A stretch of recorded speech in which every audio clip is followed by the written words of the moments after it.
বাংলাদেশে অনেক আপলোড হয়ে গেছে। এখন আপনাকে দেখাবো যে সাকিব খানের ভিডিওতে আফরিন নিশি কি বলেছিল। আর সেই বিষয় নিয়ে আফরিন নিশিকে সময় টিভি নিউজ করছে, সে একদম বয়কটে কাতারে চলে গেছে। দেখুন পুরা সময় টিভি নিউজটা আপনারা।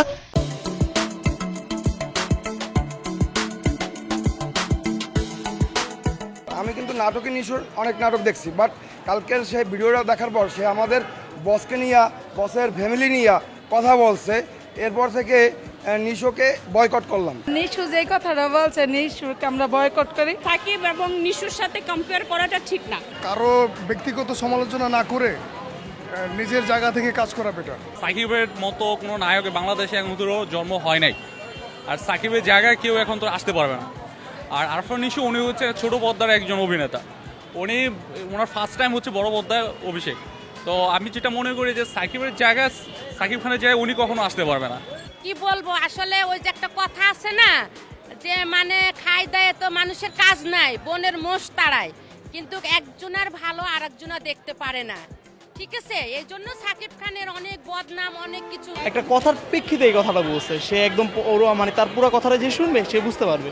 সে সাকিব খানকে ইঙ্গিত করে বলেনি। এখানে আগে পুরানো অনেক ইন্ডাস্ট্রিতে এমন চলছে, রীতিমতো এগুলো আগে চলে আসছে, ওই প্রেক্ষিতে বলছে। সে সাকিব খানকে ইঙ্গিত করে এমন কোনো কথা বলে নাই। 40 বছর পর ছবি দেখতে এলাম সাকিব খানের যেভাবে সুপারস্টার, ওরা তো আমরা চিনি না। নিশি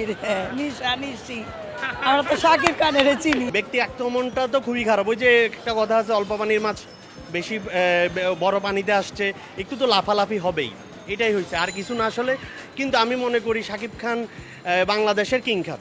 সিনেমা সবার জন্য মুক্ত থাকে, এই মুক্ত জায়গায় কোনোভাবেই কাউকেই কোনো ফ্যামিলির কথা আঘাত করা ঠিক না। যিনি আঘাত করেন অবশ্যই উনি ছোটো হয়ে যাবেন, কারণ সিনেমা শিক্ষার জন্য। নিশুর জায়গায় নিশু ঠিক আছে, সাকিবের জায়গায় সাকিব ঠিক আছে। এখানে কাউকে বয়কট করার কোনো প্রয়োজন নেই। সুরঙ্গ দেখলে আমরা বুঝতে পারবো সেটা কেমন গেছে, সাকিব খানের ছবি দেখলে আজকে বুঝতে পারবো। আমি বেসিক্যালি নিশো ফ্যান, কিন্তু নিশো কালকে সাকিব খানকে নিয়ে যে বক্তব্য দিচ্ছে ওটা আমি সমর্থন করি না। হয়তো বা মানে বেশি আবেগে ছবি রিলিজ হয়েছে, জন্য ভুলবশত বলে ফেলছে, এটাই। আরফান নিশু যেটা বলছে এটা আমার দিক থেকে আমি মনে করবো এটা ভুল বলছে, রং। কারণ সেই ইন্ডিয়ালটি ডাইরেক্ট সাকিব খান ইঙ্গিত করে এই কথাটা বলছে।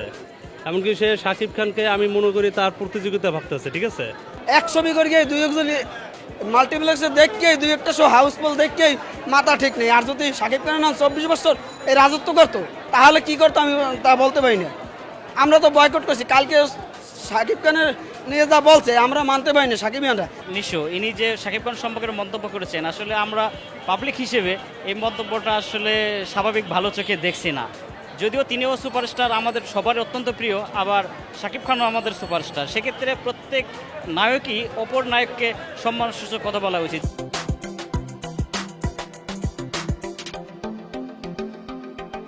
আমি নিশুর ফ্রেন্ড, মানে অনেক দিন যাবত নিশুর সবগুলো নাটক দেখি, তার নাটকগুলো ভালো লাগে। তো সেক্ষেত্রে বলবো যে শাকিব খান একজন সুপারস্টার, তো নিশু একজন সুপারস্টার।